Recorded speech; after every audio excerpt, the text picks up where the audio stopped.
Well, hey everybody, welcome to our May 2026 Zoom Business Boost. We are super excited about this because the topic is something that I'm sure all of us are trying to navigate and understand and deal with in so many ways with AI. And Joshua Lisec from Lisec Ghostwriting is going to be our presenter today. We are very excited to have him with us.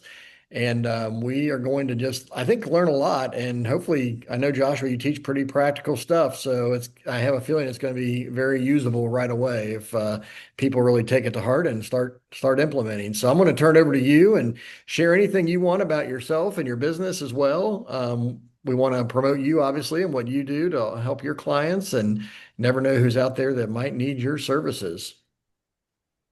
Thank you, Chris, and good morning. Good day, everyone, at Beaver Creek Chamber of Commerce. I, of course, am over at Lisec Ghostwriting. Funny enough, I'm basically kind of across the street from the Chamber of Commerce, which is a good time. I have a slideshow prepared for you all today where I'm going to talk about using artificial intelligence, using AI inside of your business. It's a topic that is on most people's minds, particularly simple tools like ChatGPT, like Grok, these other tools that are relatively easy to access. Of course, there's Claude. Many of us, we simply cannot avoid AI nowadays, where when we do a Google search, the top results we get are artificially intelligently generated, and in many cases, of course, instantly by Gemini. So if you have any medical appointments, if you have any type of professional financial services, legal appointments, there is there's a strong likelihood that those professionals, those services providers, are using AI on you, and you may not even know it. Of course, you do have to, consent and whatnot, but how many people actually read all the consent forms?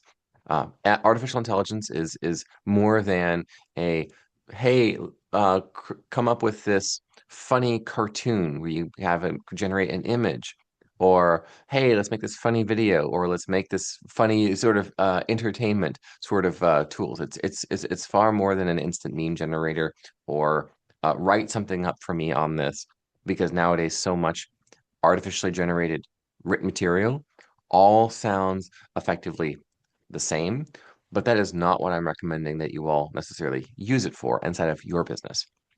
I'm going to start with a story that is it is a true story, but I don't necessarily have permission to share about the landscaping company that does this, and you'll probably see why because of the use of AI. But I think it's a good case on how AI inside of a small to mid-sized business can frankly change everything. So I'm now going to do my screen share and get to my presentation with the value proposition for you all today, which is very simply that we're going to use AI to save you 10 hours a week per person inside of your business, per employee, per contractor that you have, and increase your profit margin by 10%. This sounds like clickbait, and that is because much of what AI can actually do in real life does, in fact, sound like clickbait. And yet people will say, oh, AI will never be able to do that. And it's been doing it for the last 6 months for 20 bucks a month. That is the reality in which we find ourselves. So, a few years ago, I was talking to this local business owner, landscaping company, number of employees, certain amount of revenue every year, good business, solid reputation. I have our Pixar style visual assistance imagery over here, as you'll see throughout this presentation. I even Pixar'd myself, which I'm sure you'll get to see and you will be able to enjoy. So this particular fellow was telling me that he had a number of, let's say, time suck issues.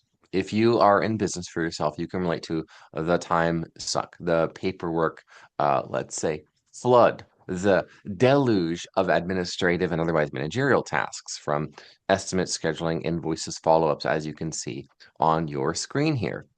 So, in his experience, it wasn't just Sunday nights that he was trying to run this to catch up. Of course, there were also all weekends, evenings, holidays. Every little bit of time, a small business and entrepreneur will find themselves attempting to run their business. Work-life balance isn't really a thing for a lot of profitable, successful business owners. Unfortunately, it's a bit of a trade-off. That's where AI is going to come in. But of course, that's not what most people are thinking right now. They're thinking, well, I need to hire someone. The most common thought that I hear from small business owners around this is, I need a general manager, sort of a generalist, an operations person to kind of, let's say, delegate myself and my all these administrative tasks that I'm doing. The phrase you might hear or you yourself may have used is something like wearing all the hats. I need a professional hat wearer to hire. Or do you? This particular fellow didn't. From my perspective, he needed 90 minutes with the right AI tool, and you probably do too. That Sunday night problem was gone in 2 weeks.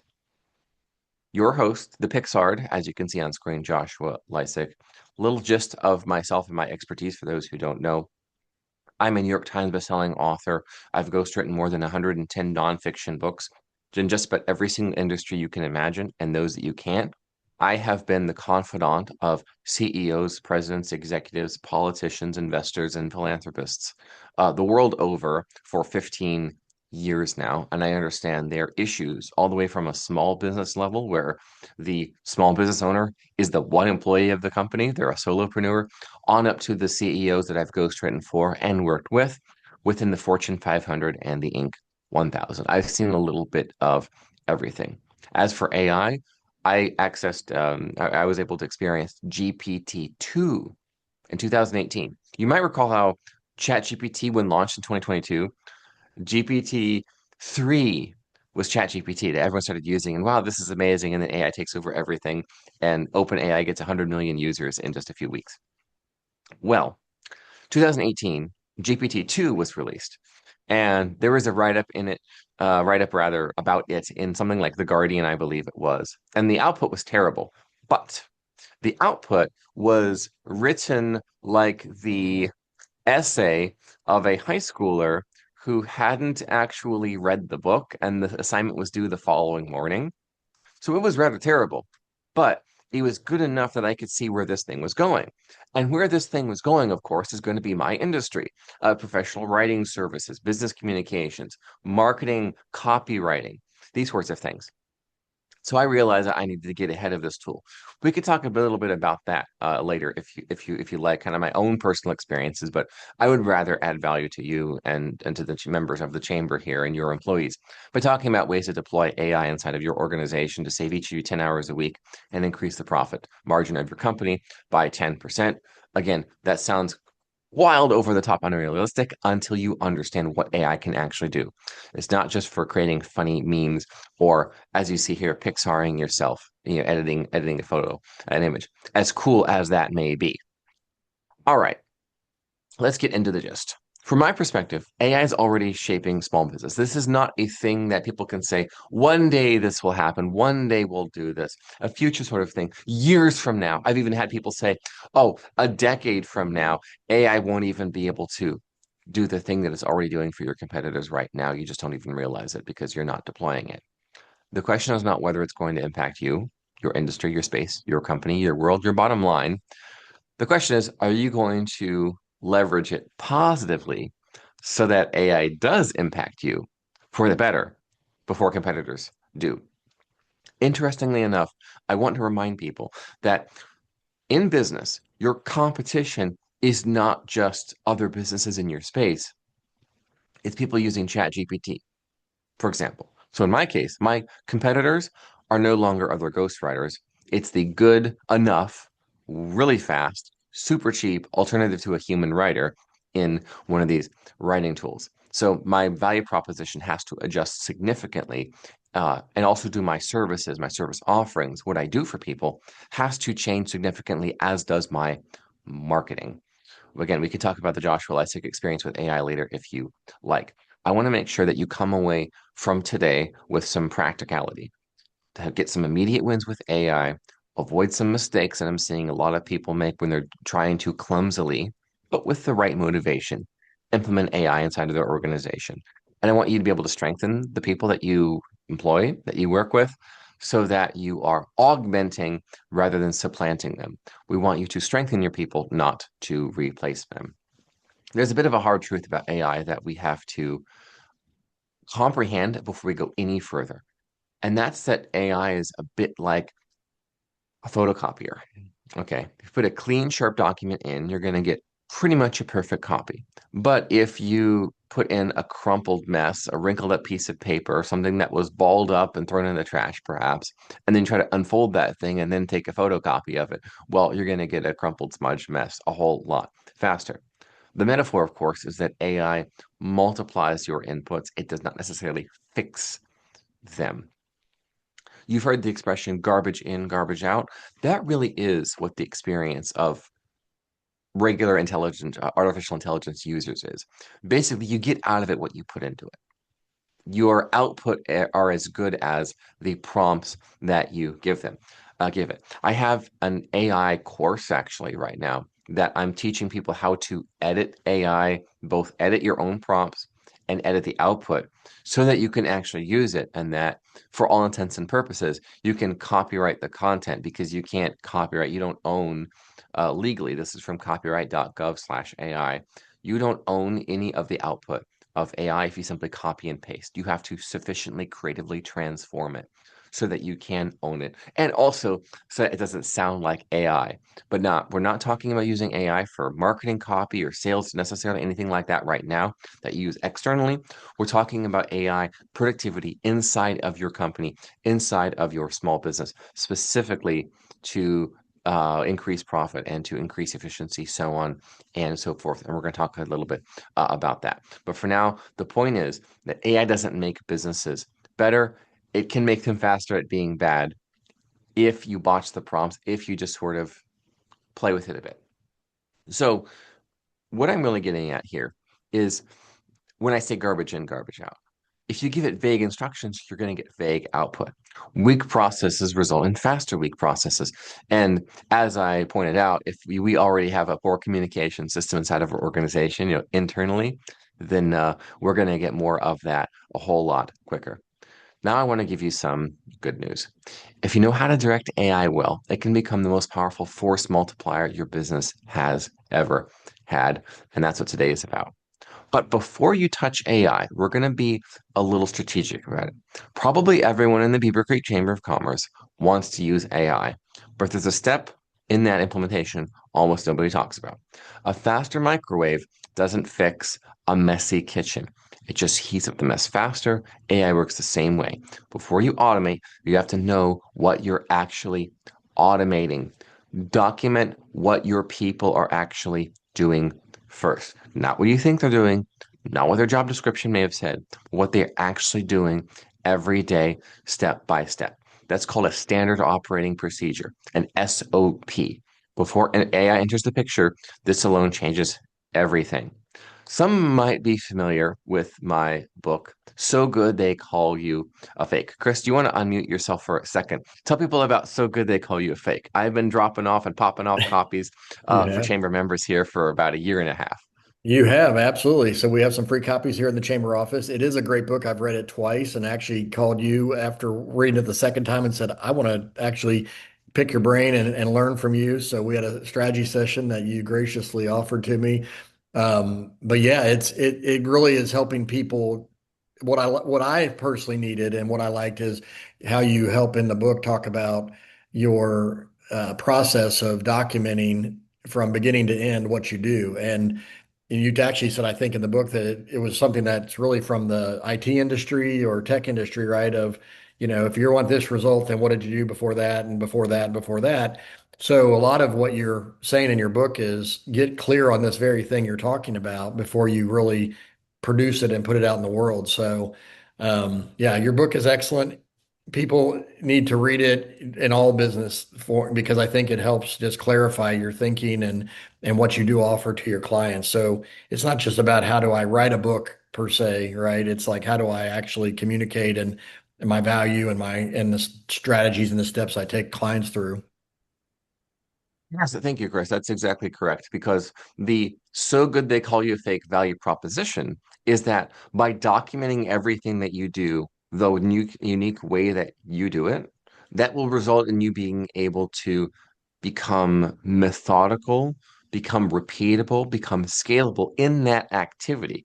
And one of the key deliverables of So Good They Call You a Fake that I teach is how to turn kind of your unique methodology, your way of doing things in your business into a book that you can then market. And of course, I ghostwrite such books for CEOs, entrepreneurs, and other business owners otherwise, and have for 15 years.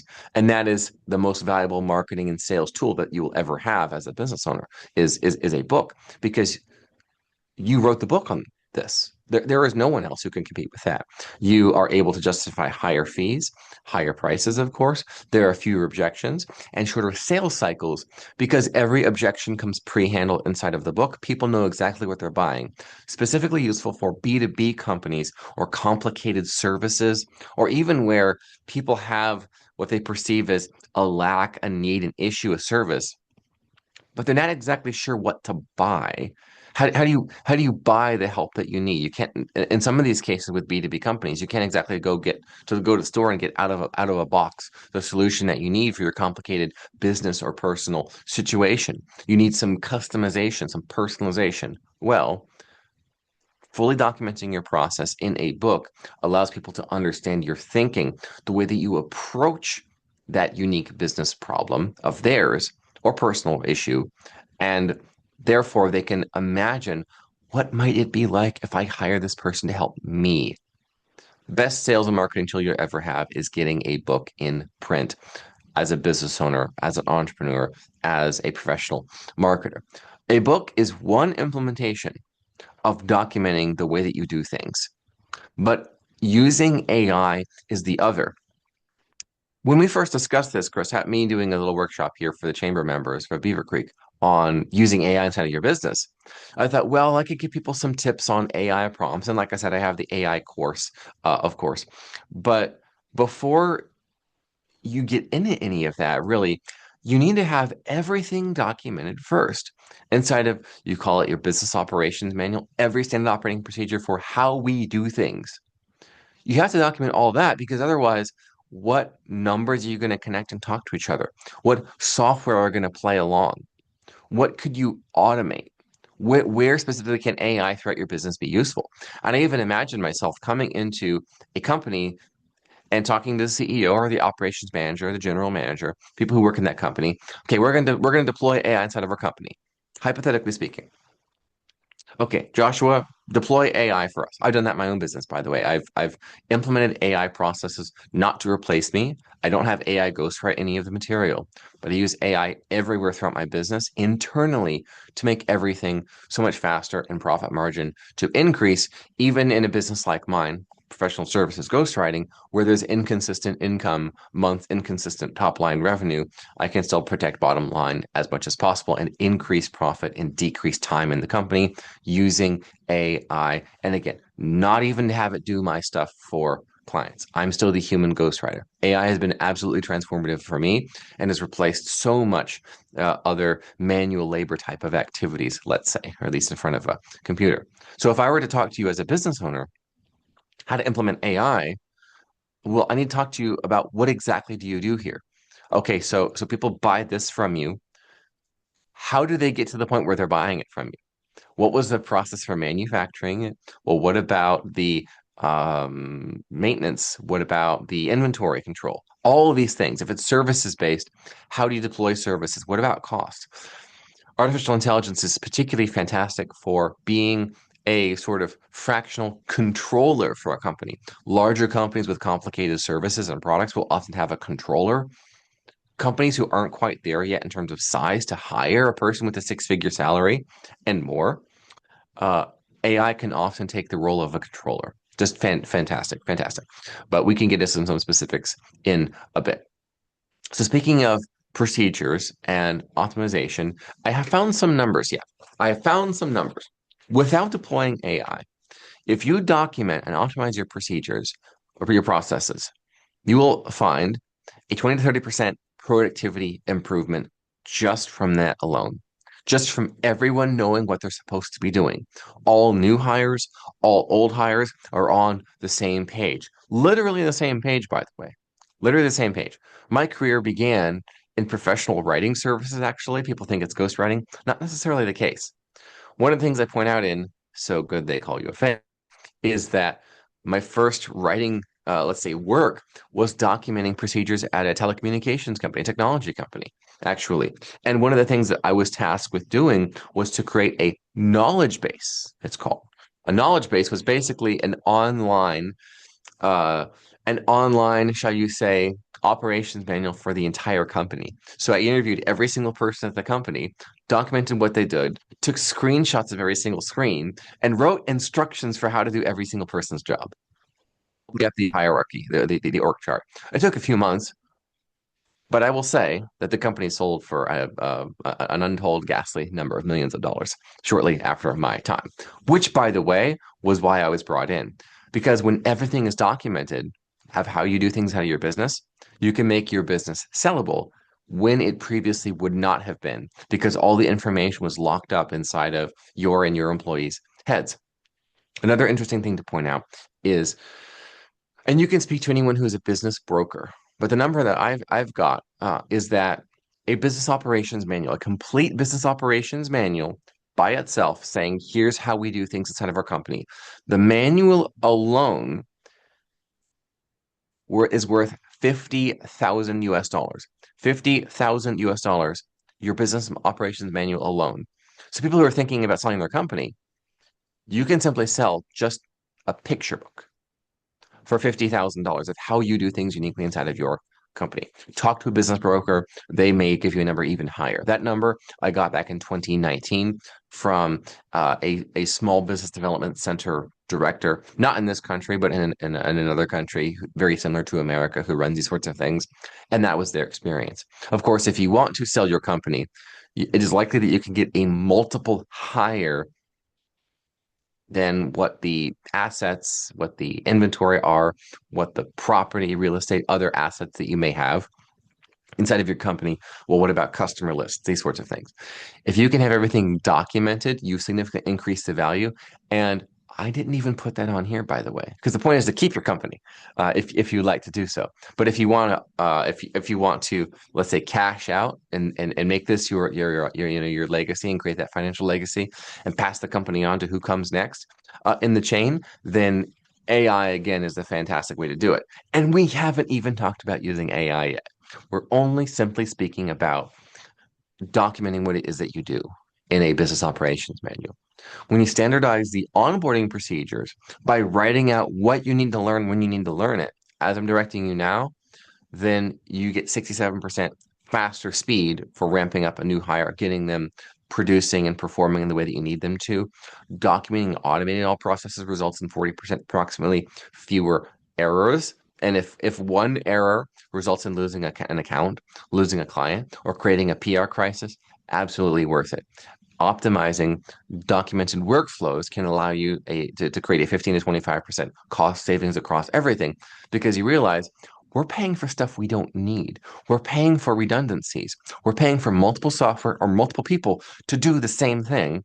And we didn't realize it because we hadn't documented it and then thought, how can we process improve?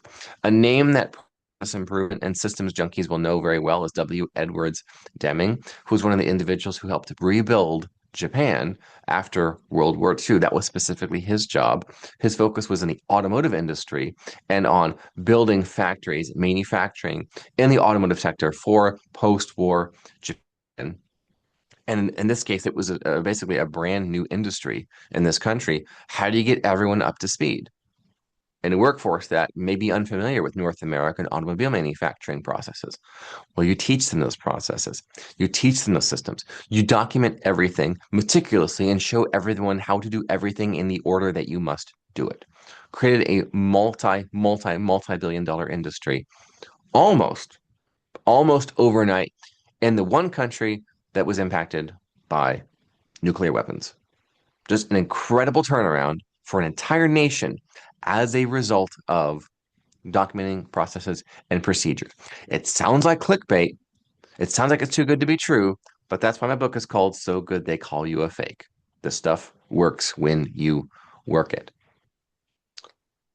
There's a usewhale.io has this fantastic case study, legal firm, on implementing all this stuff. A legal firm documented the workflows as standard operating procedures, writing down what we do. Now, again, no AI first yet. Not no AI yet. We want to get the certainty first about what we actually do around here.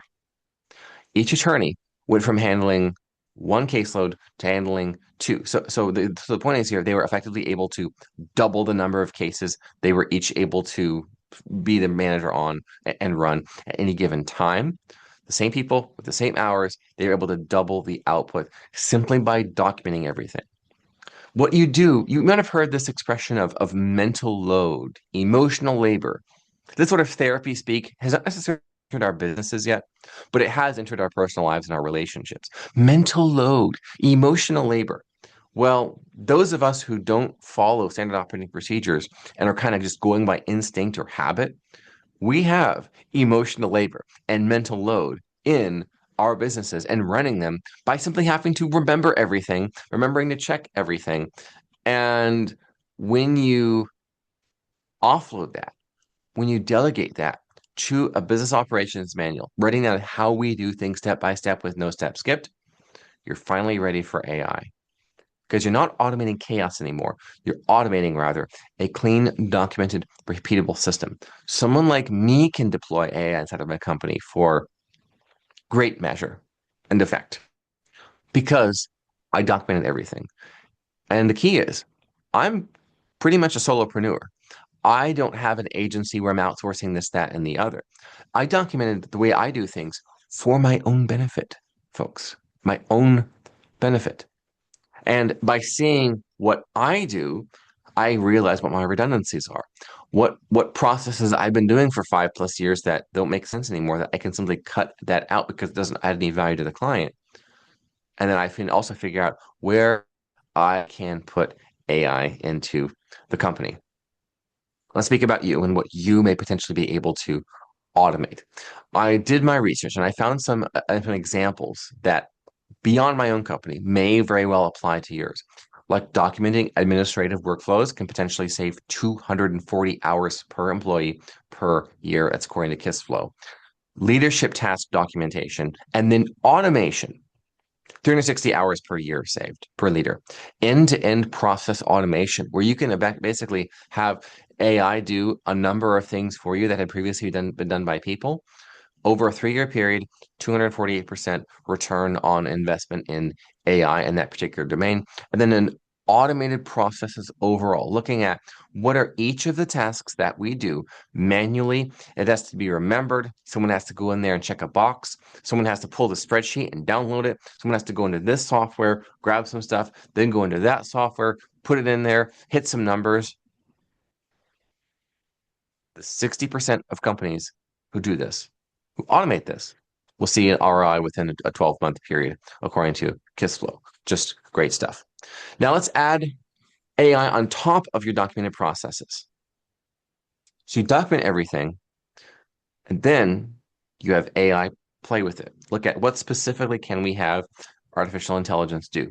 Now that AI may be a tool like ChatGPT, it may be a tool like Claude. These companies and others that may be specific to your industry will have, in most cases, an industry specific tool, AI tool for you to use that is more than let's throw some numbers or some data in there and then hit enter and then get some output, kind of like a chatbot. Not everyone needs a chatbot, although frankly, ChatGPT, Claude, etc., are going to do most of what you need them to do for your company. For most of you, for most of your companies, it will be all you need.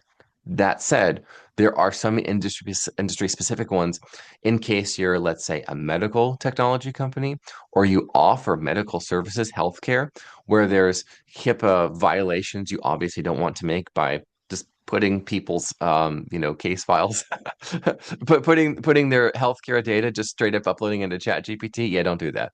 Do not do that. There are HIPAA compliant AI tools that are available for each industry. But if we break down the math here, if we have 200 hours saved per high impact employee per year from what we see from this, the numbers I got from Forrester and from Microsoft Power Automate, We have 4 hours a week conservative savings on the low end, and a 50% productivity recapture rate applied, which I got from Forrester, by the way, because Forrester Research does a lot of looks into what happens when AI does this? What happens when AI goes here? How are people using AI here? What is the direct output from that? And you got 5 to 7 hours a week saved per person in high impact roles, 10 hours a week per person when AI is on top of documented processes. When we run the numbers, we realize that the clickbait is not, in fact, clickbait. It's just simple math. Now let's talk about the profit case for small AI use. Process automation can be 5 to 10% profit margin increase. So this is where you'd previously been paying for someone or some other platforms or apps, for example, software. Software is kind of a ballooning, let's say, business expense for a lot of companies. It has been over the years where, well, we need this software, we need this software to do this, we need this subscription for that, and we need this, we need someone to do this. It can kind of get carried away. And so suddenly you're paying for all these redundancies because you haven't documented the process and then asked, where can we have a software or now an AI software do this for us? When you run those numbers and you look at that process, results in a profit margin increase. Operational cost reduction can also be 15-25% savings simply because, again, the things that you had previously been paying for, you didn't actually need to be paying for. They were smarter, better, easier ways. Even if it's calculating how much to buy of something. Like, for example, maybe one of your highest expenses is cost of goods sold or COGS. So your AI may help you run your numbers, act like a controller or a CFO for hire if you're not large enough to have a CFO. You can look back through your spreadsheets, you can look back through your QuickBooks, and you may be able to find, wait a second, these are the most expensive per COGS jobs we're doing, and yet it's the most common one that we're doing. There's this high profit, high margin, low COGS, other service we've been providing over here that I hadn't really noticed or thought of, and we haven't made it the core of our business. We've just been doing this over here when we could have been focusing on this. What about cross sells? What about upsells? I'm talking about some of these in a minute here. Right now, we're simply talking about your operations. We haven't even talked about customer service, technical support, marketing, sales, those other domains that could be impacted. We are just talking about your operations and on looking at what could we have an AI do, repeatable process for you that a person and or outside services and or software and other expenses have been. You can see the numbers on here. I'm getting these from McKinsey. Document, then automate. Don't automate and then document.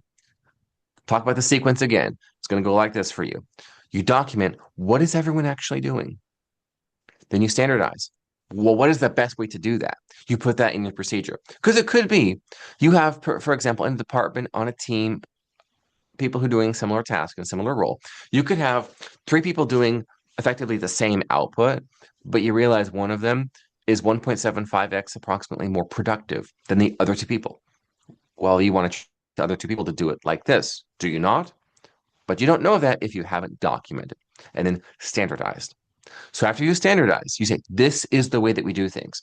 By the way, I did this for myself in my own company, Lisec Ghostwriting. I documented what I did for each client over the last 15 years. I've collectively ghostwritten and authored together more than 120 books. I have had a lot of time to document this, but also standardize. What is the best way that I do this across these projects? I create my own operating procedure set of how I do things. Okay. And I'm the only one who does it, of course. I figured out that for whatever reason, people don't want a ghostwriter agency. They don't want to hire Lisec ghostwriting. That's not a thing. They want Joshua Lisec. So I'm in a unique personal brand, personal goodwill type of relationship with my clientele where, well, if it's not Joshua, I don't want it. So I understand that while I'm an example of using AI, I'm not really a good use case for copying just really anything else. Because ideally, a small business owner is building a company to be able to sell it or to be able to have that legacy handed off to the next generation, be it selling it to an employee or employees or passing it on to your children, your grandchildren, etc. I can't really do that with myself. That just doesn't really work in my line of work because I'm a personal brand.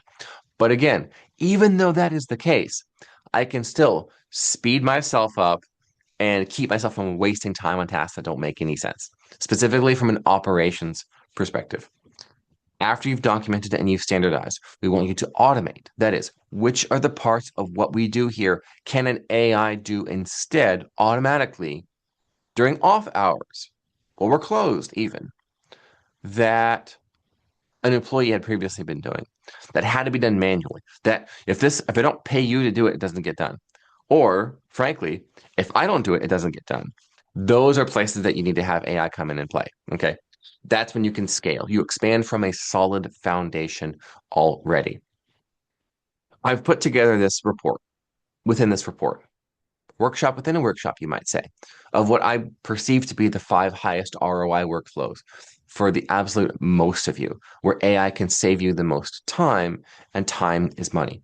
So for administration and documentation, deploying AI in those processes, in those areas. And again, I understand I'm being really high level because a business is high level. The CEO, the president, the owner, the person at the top, your life is high level. So I want to give you a high level look. If you want to talk to me specifically, directly, personally, individually, you certainly may, about each of these and what specifically you could do, I'm available for that. You could do sales follow-up, automating that. We're going to talk about that. Team communication. I found that reworking things is a real problem in a lot of companies where multiple people are working on progressing towards the same thing at the same time, unbeknownst to one another. Content and copy, you can get much faster drafted. And now we're talking about external onboarding and training, of course, can be helpful also. With content, copy. This is your marketing communications. This is your social media updates. This is your newsletters. You'll just want to make sure you've culled the tells of AI so that people are reading it are not thinking, oh, yeah, they totally used AI for this. People don't mind reading AI written content. They just want not to know that it was AI. Funny enough. And I could tell you a quick anecdote about this. So Forrester, McKinsey, Gallup, others who've done polling and surveying on this have found, speaking just only about content and copy, when customers, consumers, and clients, when they perceive that your ads, your marketing copy, your PR, your video scripts, your social media posts, when they perceive that any of these are written by AI, then trust goes down. Your credibility takes a hit. Permanent reputational harm. It is what it is. Oh, they use AI, so they don't actually know if any of this is true. It could all just be hallucinated. It could all just be made up. Here's what's funny.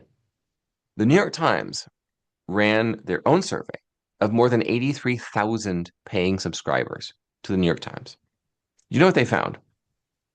They had people compare passages, saying, of these two passages, and we're going to give you a few dozen of them. One of them was written by AI, the other by humans. And they asked, which do you like better? And here's the key to the test. You don't know which is which. We're not telling you which one was written by AI and which one was written by a human. Well, guess what? I believe the final number was 54% preferred AI to human writing. One of the most egregious, let's say, losers was an AI passage on some aspect of science, the solar system, I believe, comparing a passage written by AI to a similar passage written by Carl Sagan, the highest credibility science communicator of the 20th century, the astrophysicist. And the funny thing is, New York Times readers who tend to be more educated, I might suggest overeducated, but that's another story. Readers preferred AI to Carl Sagan 2-1. 2-1. We are so screwed. No. The point is, if people can't tell it's AI, they will like it more than if you had a human write it. They just want not to know that it was made with AI. Again, that's what my course is on, where I teach how to humanize your writing that you had AI do with you and edit the output so that all intents and purposes, not legal advice, but you will be able to copyright it because you've creatively transformed it as the US Copyright Office demands. One of the sets of workflows, getting back into this now at a higher level, within administration, you are likely able to automate your scheduling, your reporting, your standard operating procedure creation, data entry, meeting summaries. Are there routines you regularly do inside of the organization? You do not need to have a person doing any of that. This is a slight exaggeration, but it's directionally accurate. But we do not want to have a $500 an hour brain doing $12 an hour work. That's just not something you need to be doing. So a good rule is something like, would a person being paid $12 an hour do this for us? Then AI can do it for you. That's your heuristic. Would we, do we, or have we, are we right now paying someone roughly $12 an hour to do this for us? If that is the case, this task, even if it's hypothetical, could we get a person here to do this for us? We pay them $12 an hour. Okay, then that's AI. AI is doing that for us. Interestingly enough, administrative work for most doesn't require human judgment. It doesn't require creativity. It doesn't require inventiveness. It doesn't require negotiation. It doesn't require sophisticated critical thinking. It could require simply human time, but AI can give that back to you. Aspects here that you can delegate to AI. You can generate automatically meeting summaries. You can have standard operating procedures written from simply a voice memo. You can have reports compiled and produced without any manual data entry. Funny enough, forensic accountants, management consultants, some of the highest paid professional services providers to businesses are being hit worse by AI than even I am in my profession, a professional writing. And all of the AI everyone's using for 20 bucks a month are writing-based chatbots. And that's not even the worst of it.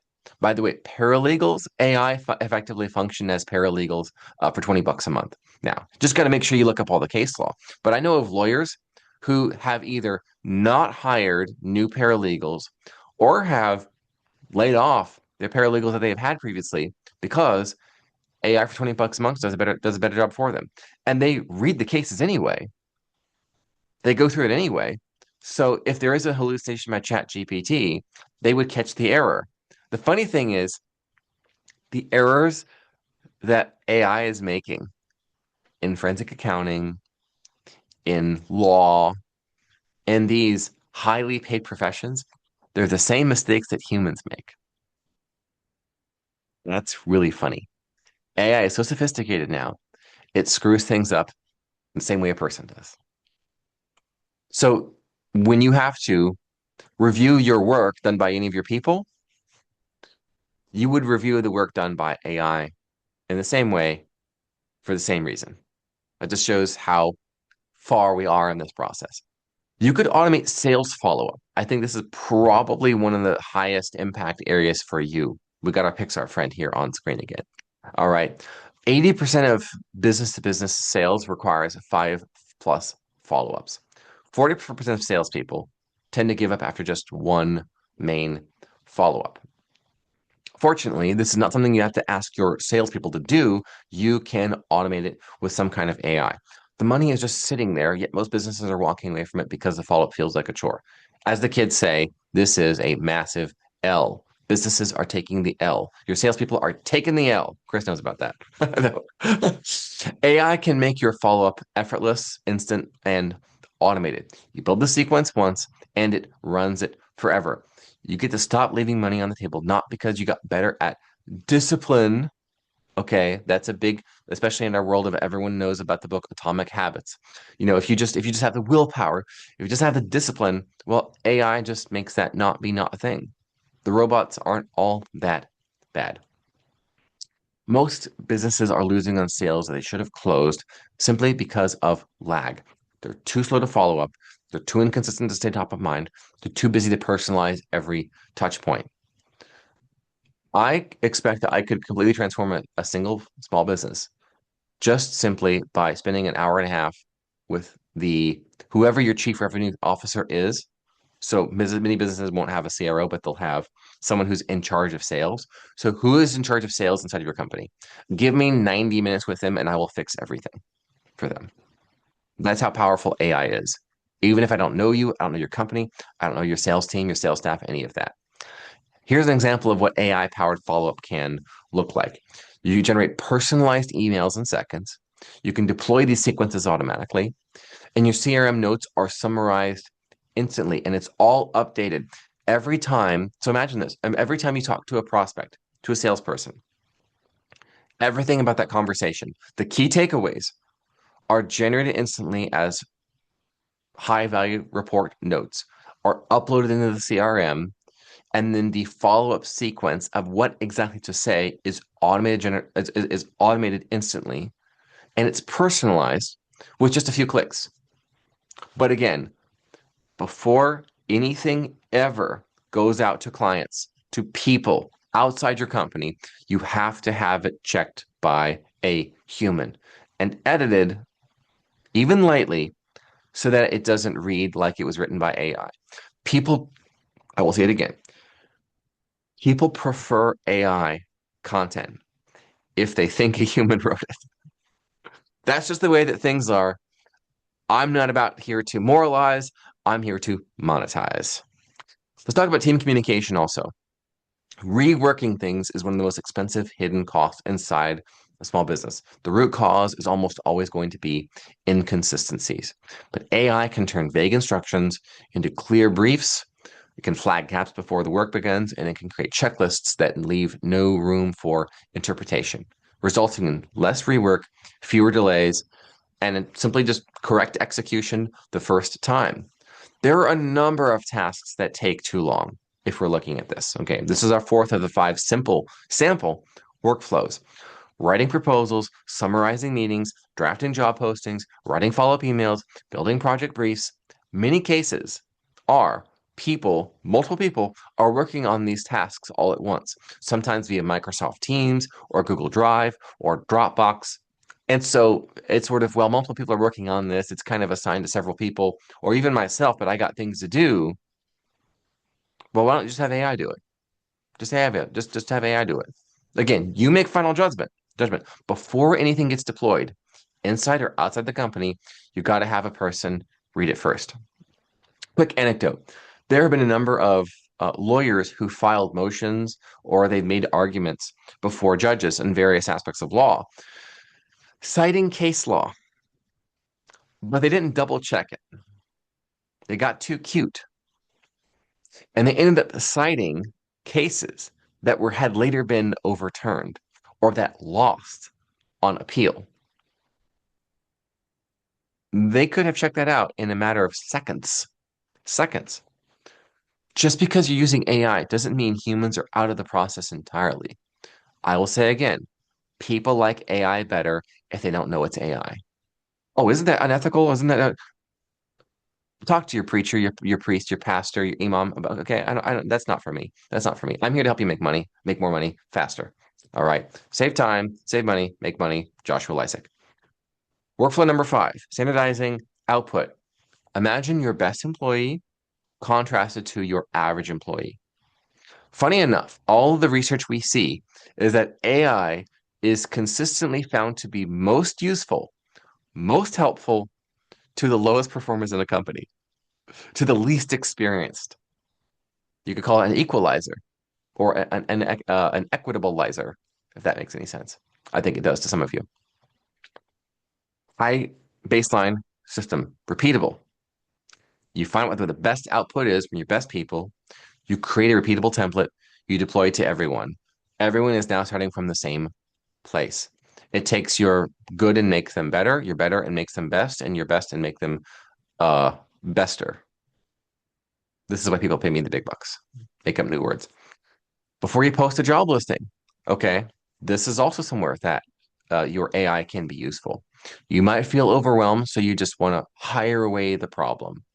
But you don't want to be 6 months into a search and you found that you searched and found, oops, the wrong person.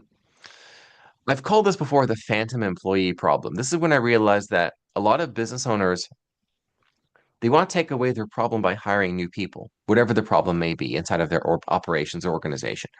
But the problem is not usually people, it's process. It's process.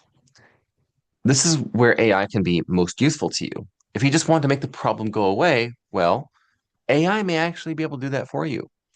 You don't have to onboard them. You don't have to manage them like a person. They don't have feelings. Okay. There's no uncomfortable HR conversations AI is going to force you to have. There will be no false accusations. There will be no cancel culture. There will be no mob tactics.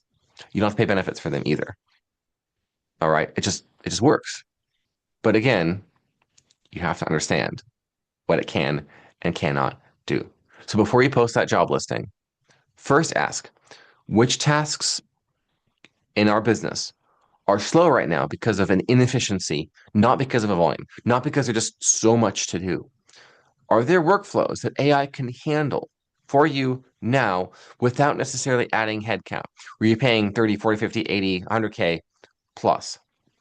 In my opinion, many businesses, if not most businesses, are failing in their AI implementation efforts because they're using it as a replacement instead of as a multiplier. They're giving it vague instructions instead of writing clear, specific prompts. They haven't learned the art of prompt engineering. They're trying to implement everything at once rather than starting with one workflow at a time. They're skipping the human review process. You got to have the AI draft it. If you do, you have to have a human decide. You have to have a human edit it first. You have to have human quality assurance before you do anything with allowing it to go out publicly or internally. Ignoring the human edge is, of course, also a mistake. I'm going to see if I can rush us through to the end here because we only have a couple minutes left and I want to make sure everyone gets out on a reasonable time. Or that those of you who budgeted an hour to watch this, you do in fact get your hour to watch this. This week, I suggest 3 action steps for you this week. It's a Tuesday. Those watching it on Wednesday or Thursday, you still got a couple of days maybe. I want you to try to find first, it could be your biggest time drain. Your team is spending the most time on low judgment, repetitive tasks. It could also be, of course, that it's you if you're a solopreneur or you have a small team or you just want to try to see if you can do it for yourself in your own work before you deploy it across your team, departments, or with contractors or employees. So you find your biggest time drain or a time drain, you're wasting a lot of time. It just feels like you're spinning your wheels over here and not getting the high value stuff done. But yet the time drains, they got to get drained. I mean, someone's got to do it, right? It has to get done. Is there a workflow that you can identify across this particular set of time-consuming tasks? What would it look like to, hmm, what would it look like to deploy AI, to document it, to standardize it, and then to systematize it, and then to automate it? What could that 4-part process for standard operating procedure creation look like with one workflow that has been time draining for you? And then let's see, give it 30 days. How much time have you saved? Actually calculate the cost of that time. That's your ROI. Then expand throughout your organization. Remember the landscaping fellow I told you about at the beginning? The one spending Saturday, Sunday, nights, evenings, weekends, holidays even, drowning in paperwork? Yeah, let's talk about that guy. Well, last time I talked to this fellow, he told me Sundays are his again, and he coaches his kids' soccer team now. Obviously, just during soccer season, but you get the point. AI didn't wreck his life as a business owner. It gave him his life back. And it all started with one workflow, one tool, and one decision to stop waiting. A business using AI is going to replace you. AI is not going to replace you. Someone else will. You know exactly what to do now. So just go do it. All right.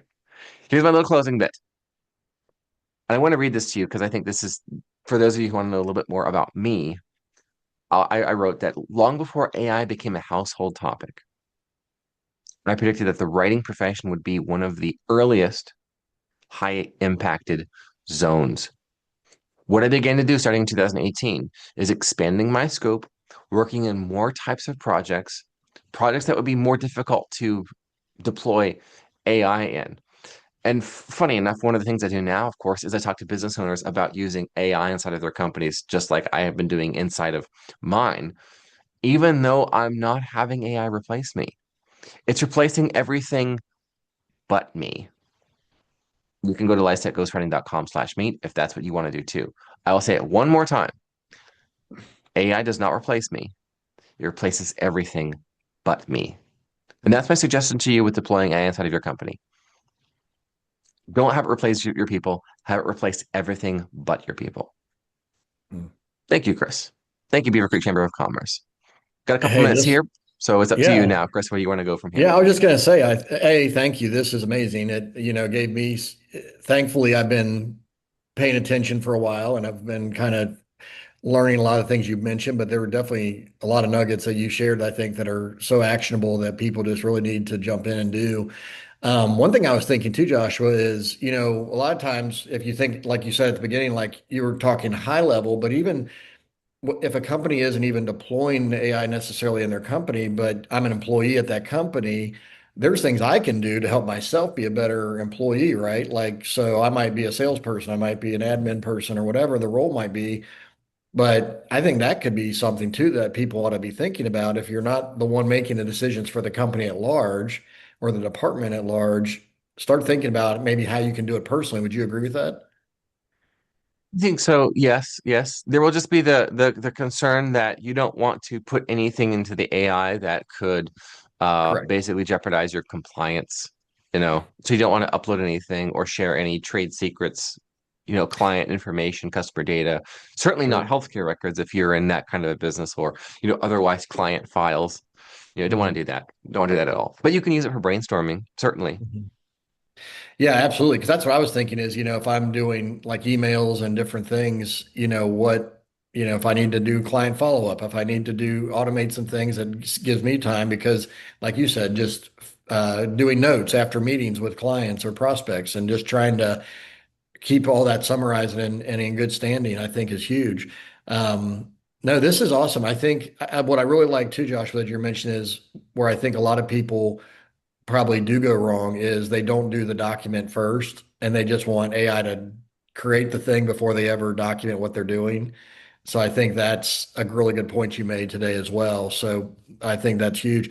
I do want to also give a shout out because I did buy your course about editing AI and it was excellent because it gave you just little nuggets of things of, like you said, it's garbage in, garbage out, right? And so there are a lot of people that are like, hey, write me an email about this. And it's like, write me an article about that. It's like, yeah, but you have 6.5 tells you talk about, right, in the course. And I see them everywhere now, thank you. But it is true. I mean, people are, like you said, it's like, I think people want well-written content. To your point, they just don't want it to be, copied and pasted just directly from AI and just being so vanilla and generic. So, yeah, this obviously there's so many things here, but I appreciate your time with this. Definitely going to put this out on our YouTube channel. We're going to share this with our members and hopefully get people to really start thinking about how they can definitely save themselves time, which ultimately results in that profit margin that they get. So thank you so much, and we'll also once again tag you on things and let people know that you can be an advisor to them and help them work through this. Thank you, Chris. It's been my pleasure. Awesome. All right, everybody. Well, thanks for being here today, and we will see you next month, and we'll be promoting next month's Zoom Business Boost soon. So take care, everybody.